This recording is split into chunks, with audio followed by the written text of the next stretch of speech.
why you're awake. So this creature is the only creature who is with me when I wake up early hours. You are my baby, aren't you? Coffee? Don't you have coffee? No? No coffee? Remember, although coffee is good, I'm not talking about my dog coffee. I'm talking about my coffee. Coffee is good, but try not to have it within 1 hour of waking up, because within the first 1 hour you wake up, your body secretes cortisol and adrenaline, the wake up hormone, and you don't want to ruin that attempt of body by giving artificial caffeine. What caffeine does, it blocks the adenosine receptors in the brain. Adenosine is called the fatigue molecule. So when your brain is tired, it generates fatigue molecules, and that attach to the adenosine receptors and tell your brain, take a break, you're tired, go for a nap, go for a walk, go to the coffee machine, have a chat, go to the water cooler, go to the toilet, even have a smoke, that's bad. So this kind of stuff, adenosine tells your brain, and caffeine blocks that. So, but don't overdo it. When your brain is telling you're tired, right? But you can have 2 cups of coffee in the morning hours, not after 4 p.m. if you want to sleep better, because this disturbs sleep architecture, because the half-life of coffee is quite long. Okay. So today is Thursday, is 17th March 2020, and I'm cooking. So cook for your family, because I'm a very busy person, like all of you guys, I think, working in NHS, medical doctor, I'm a gastroenterology consultant, and you don't get to spend much time with your kids. Wife, you can still catch up, but kids, they go to sleep when I come back most of the time. I just get a quick hug and they go to sleep. But at least when they eat the food, I know I'm with them.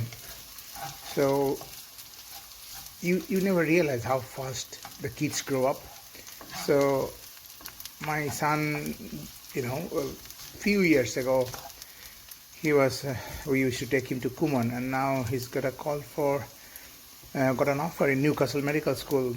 Although he told me, I got told off, because he told me, Dad, this is just an offer. If I don't do good in A level, then I'm not going to get it. Why you're telling everybody? But only a dad can understand the happiness that I'm feeling.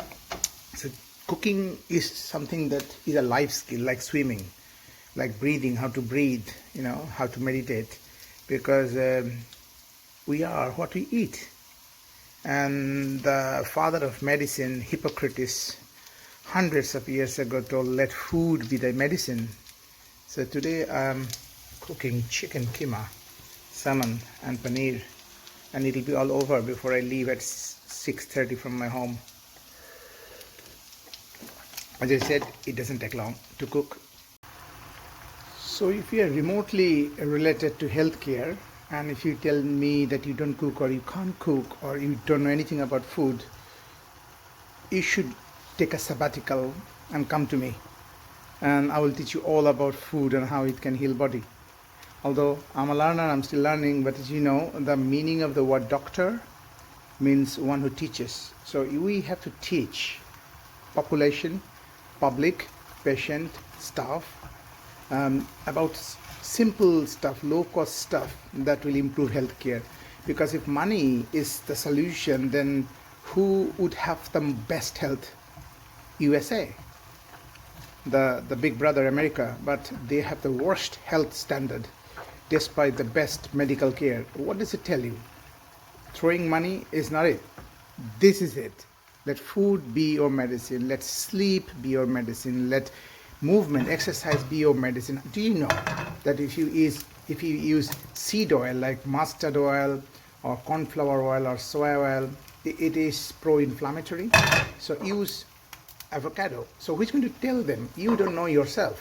So are you going to tell? So why I'm frying cheese? One, it's tasty, but what is the medical benefit of cheese? Now, you might not know, but hard cheese like paneer, halloumi, parmesan, they have got a particular bacteria which gives some cancer prevention benefit. Now, Indians are masters of spices, so we can spice up even mundane dish. So if you just fry it itself, like you get in, if you go to heat down, too much heat it melts, it loses the crunchiness. If you go to a Turkish restaurant, you will have it, but no spice. And look, this is spice up. And you can just get addicted to this. Have it with coffee, have it as snacks. Although snacking is I'm not very fond of, but at least better than having a smoke when you're tired. Go have a little bit of walk and give yourself a reward of a fistful of nuts and maybe 3 cheeses. Cancer prevention. And why I'm using this. So this is tomato boiled. So if you want to know about food, read Professor William Lee's book on use food to heal body, something like that. There is a TED talk as well if you don't want to spend money on knowledge, which I think is a bad idea, not to spend time and energy and money on something that is so crucial to all of us. If you ask what you want in life, everybody says health, happiness, and money, and love. These are the stuff that you don't get. You can't buy like that. You have to earn it. So how do you earn health? Know about it. Be a master in health. Okay? Know how much salt to use, and know how much the industry uses salt to make you drink their fizzy drink. Yeah? Okay, coming back to tomatoes. So tomatoes has got chemicals. I think it's called lycopene or something. I may be wrong. That is preventative for cancer. There's a large-scale study of 20,000 males. So if you take 2 servings of boiled tomato, no skin, just boiled, cooked, not raw, then your chance of prostate cancer goes down statistically. And obviously we don't just use tomato because that's not very tasty, so you put stuff in it. What stuff you put in it? Guess what? You put stuff in it called herbs. You can put coriander, you can put grated pepper, like a bell pepper or capsicum we used to call in India, and you will put some lime juice and black pepper and all that stuff. And you need to know how to use heat, because heat is a purifier.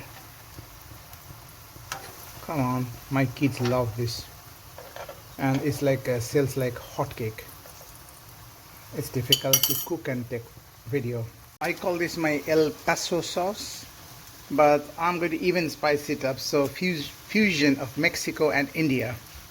So I put the leftover spice here, and I'm going to now give some grated garlic and something which is very exotic.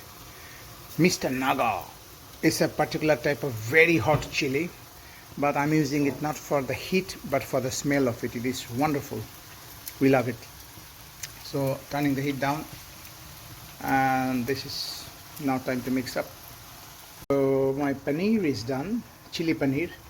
My chicken keema is still not done. It will take a little bit of fine tuning, and I'm now going to pay attention to this bag of salmon, my favorite fish, one of my favorite fish. Now I'm using a head torch that we use for running. So when I was walking London to Brighton, we were walking in the middle of night, 1 a.m., 2 a.m., 3 a.m., pitch dark, and then all you do is can you see? The light is coming from my head because it's quite early and everybody's sleeping, and I don't want to switch on the light. This is rechargeable. So when you de-skin the salmon, remember it's always go from tail to head and from tummy to back. That's how you de-scale. You need to use a big knife to chop it up, and you need to use a de-scaling thing to de-scale. Remember, belly to back, tail to head, and it's very easy. And now whenever you fry it, like a shallow fry, you always put the soft skin down, because if you put this down, when you turn it over, it will break into two pieces because it's a very soft fish. Always put like this on the pan. So I put some kasuri methi, which is fenugreek leaves, and some curry powder and more garlic, because cooking is an experiment. You need to continuously check the interim result for smell, taste, salt, sugar, and amend it. So if you're a good cook, you can cook good dish, but if you're a great cook, then you can fix a dish, fixing dish, which is much easier in Indian cuisine rather than European or French cuisine. In French cuisine, once you go beyond the like a red zone, you cannot fix a dish.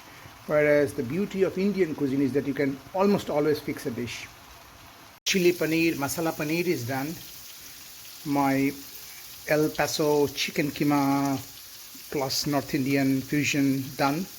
And this is it, the last bit. I put piri piri masala, garlic powder, black pepper, butter, and now I'm going to squeeze this.